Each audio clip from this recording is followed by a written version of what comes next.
Sebenarnya pengusaha diuntungkan atau tidak ya dengan mekanisme seperti ini? Apakah dia justru dirugikan atau malah diuntungkan begitu, dan alasannya apa? Dan tadi kawan dari Pikiran Rakyat itu menambahkan berapa lama dikasih waktu dari Kemenaker ini untuk melakukan revisi, dan kira-kira demonnya ke Kemenaker itu akan dilakukan kapan begitu?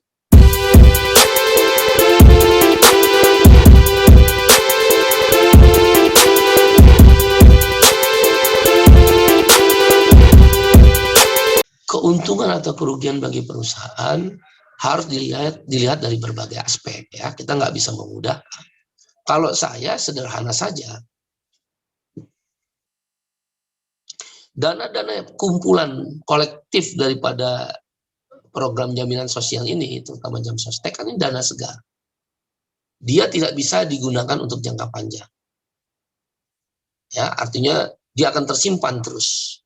Itu yang membuat satu-satunya korporasi, kalaulah boleh BPJS kita sebut seimbang dengan korporasi, yang paling menguntungkan BPJS Ketenagakerjaan, karena uangnya nambah terus. Tiap tahun naik terus. Upah kan naik, otomatis iuran naik. Jumlah peserta naik, otomatis iuran naik. Yang keluar sedikit, paling yang sifatnya asuransi sosial, seperti kecelakaan kerja, kematian.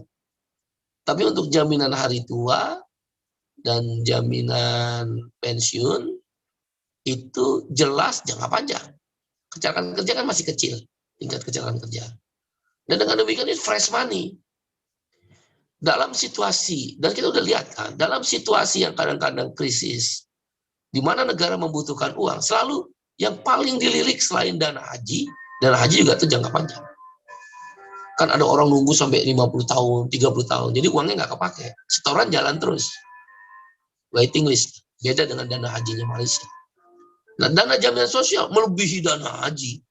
Bayangkan dananya kalau saya nggak salah 550 triliun ya, semua yang terkumpul. 550 triliun itu kan dana segar. Kalau dalam keadaan krisis biasanya digunakan oleh negara, oleh pemerintah. Nah, siapa yang diuntungkan? Ya pengusaha. Dia akan minta nanti sama pemerintah dengan alasan apapun.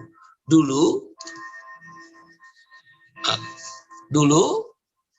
waktu sebelum BPJS Ketenagakerjaan, sebelum bersifat dana amanah, kan sekarang wali amanah, trust fund.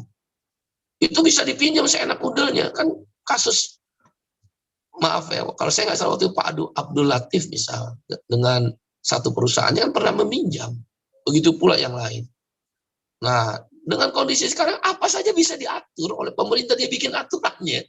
Dia bikin peraturan pemerintah, dia bikin peraturan menteri, bisa menggunakan dana jam sostek, dan selalu dalilnya, negara mampu membayar. Ya negara mampu membayar, persoalannya kamu tabrak nggak undang-undang.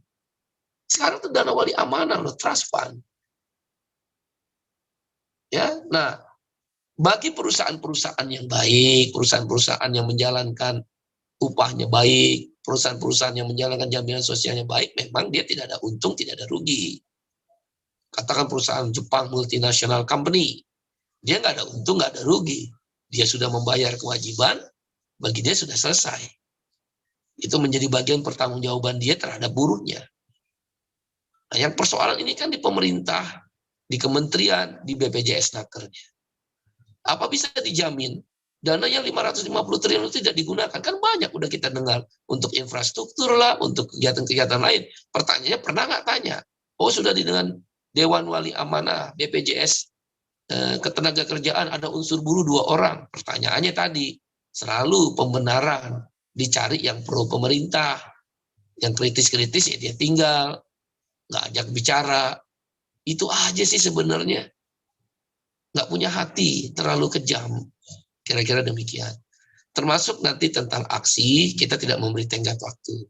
Karena kami bukan tenggat waktu kepada menteri, ganti Menteri Tenaga Kerja. Bukan kami persoalan kapan aksi. Sederhana, melalui kawan-kawan media, kasih judul aja. JHT keluar peraturan baru, ganti Menteri Tenaga Kerja. KSPI .2. Itu yang kita minta. Makasih.